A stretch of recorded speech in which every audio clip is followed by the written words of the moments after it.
وہ اس عید الاضحیٰ کی نماز ہمیں اپنی مسجدوں میں ادا نہیں کرنی، بلکہ ہمارے لیے جو عیدگاہیں طے ہیں، جو عیدگاہیں بنائی گئی ہیں، ان عیدگاہوں میں نماز پڑھنے کو اپنے آپ کو ضروری اور لازم سمجھیں۔ اللہ کے نبی علیہ الصلوۃ والسلام نے کبھی بھی بغیر عذر کے عیدگاہ کو نہیں چھوڑا ہے، عیدگاہ کے اندر نماز ادا کی ہے، اور عیدگاہ کے اندر نماز ادا کرنے کا آج تو ہمیں اور بھی زیادہ اہتمام رکھنا چاہیے، اس لیے کہ آج دشمن ہماری مسجدوں پر اتنی نگاہ نہیں رکھے ہوئے ہیں،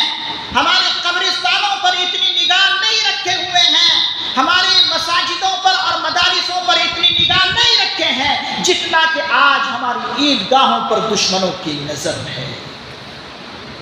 ان عیدگاہوں پر گنیش اور کیا کیا چیزیں بٹھانے کی رکھنے کی کوشش کرنے والے ہیں وہ لوگ، اور کرنے کے در پر ہیں۔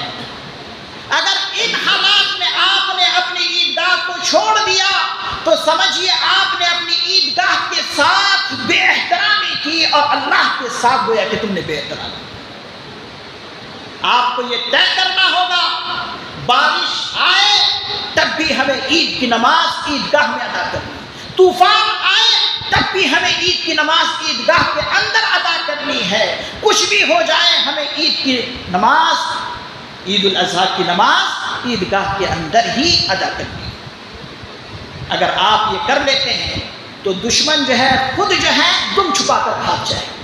ان کو ہمت نہیں ہوگی۔ ہمت کیوں ہوتی ہے؟ ہم نے اپنی عیدگاہوں کو ویران بنا رکھا ہے، ہم نے اپنے عیدگاہوں کی حفاظت نہیں کی ہے، چہار دیواری سے ہم نے حفاظت نہیں کی ہے، ہم نے اس کو سجایا نہیں، ہم نے اس کو صحیح طور پر بنایا نہیں، اس لیے آج دشمن ان چیزوں پر نظر رکھے تھے۔ تو میں آپ حضرات سے بہت ہی عاجزانہ گزارش کروں گا کہ جو مسجد کے ذمہ دار ہیں یہاں پر بیٹھے ہوئے، وہ ارادہ کریں کہ میں